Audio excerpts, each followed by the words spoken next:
Halo, perjalanan kali ini ke Banjarmasin, Kalimantan Selatan bukan hanya merupakan sebuah agenda di mana saya membawa istri saya berobat, tetapi juga di sepanjang jalan saya menangkap ada beberapa hal yang menggelitik nurani saya dan segera saya tangkap dengan kamera.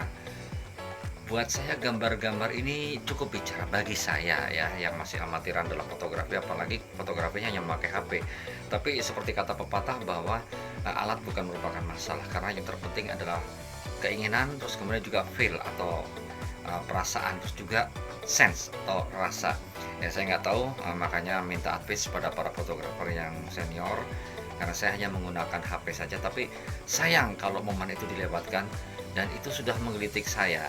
Jadi saya pikir saya harus segera menangkap momen ini, dan semoga gambar-gambar tadi akan menjadi sebuah cerita yang indah. Memang mungkin kesannya juga biasa-biasa saja, tetapi bagi orang yang punya apresiasi lebih pasti akan tahu bahwa oh, ini adalah potret atau gambar-gambar di mana kita ingin menyajikan sebuah kota dari sudut pandang atau perspektif yang berbeda, di mana kita juga ingin menyajikan sebuah realitas sosial di situ. Nanti akan kita lihat sama-sama, dan saya menampakkannya Banjarmasin dalam tangkapan kamera. Pemandangan ini bisa kita lihat di sebelah kiri menuju arah kota Banjarmasin, tapi ini masih jauh ya. Ini masih masuk dalam Kabupaten Banjar, di mana sebelah kiri Sungai Martapura yang meluap, sementara ada sebuah masjid yang sepertinya terapung di atas sungai. Eksotis sekali kelihatannya, dan saya segera tangkap. Ini bisa kita sebut sebagai angkutan tradisional. Kol pickup bertutup belakang seperti ini digunakan untuk mengangkut para pelajar atau para santri. Masih bisa kita jumpai di Martapura, ibu kota Kabupaten Banjar. Nah, ini rombongan demo, kita tidak usah sebut ormasnya apa, tapi sudah pasti tahulah. Ya, kalau buat saya sih nggak apa-apa.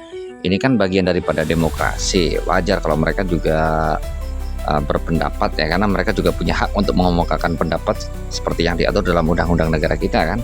Di tengah gempuran zaman, bergantinya era, terutama moda transportasi, becak sebagai alat angkutan tradisional masih bertahan di kota Banjarmasinnya. Kita bisa melihat para abang becak ini tertidur dalam becak mereka sementara hari hujan. Saya kira tidak ada bayangan lain dalam benak mereka selain berharap bahwa ada rezeki yang bisa mereka kais hari ini untuk makan anak istri di rumah. Rumah tua ini menarik perhatian saya karena rumah tua ini bukan hanya sebagai sebuah bangunan yang berdiri di tengah-tengah kota yang sedang berbenah. Di kiri kanannya banyak gedung baru, tetapi bagi saya rumah tua ini ingin menceritakan bahwa di zaman dulu barangkali rumah ini adalah salah satu rumah termegah pada zamannya, dan sekarang menjadi sebuah bagian dari sejarah yang masih tersisa.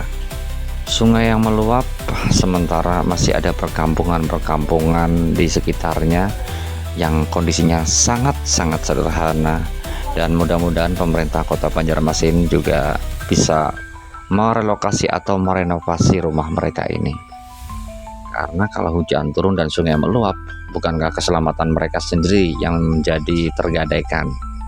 Ya, sebenarnya ini masuk wisata kuliner rakyat tepatnya, karena banyak makanan murah meriah yang dijajakan, dan ini diambil di sebuah halaman masjid di mana banyak orang yang numpang sholat. Setelah selesai sholat kemudian singgah untuk beristirahat dan menikmati jajanan sederhana yang dari situ. Bahkan ada yang masih berharga satu biji pentolnya 500 rupiah tuh, bayangin murah banget kan. Dan ini saya ambil di depan, ini hotel tempat kami menginap. Karena cuaca yang sedang cerah saat itu, rupanya kalau saya lihat kontras sekali dengan warna hotelnya. Jadi saya pikir ini cukup menarik dan menggelitik, makanya saya cepat jepret. Gedung ini sendiri sepertinya juga sebuah bangunan yang bertahan dari pergantian zaman, seperti ingin berbicara bahwa pada era 80-an 90-an dulu barangkali menjadi hotel yang termewah saat itu.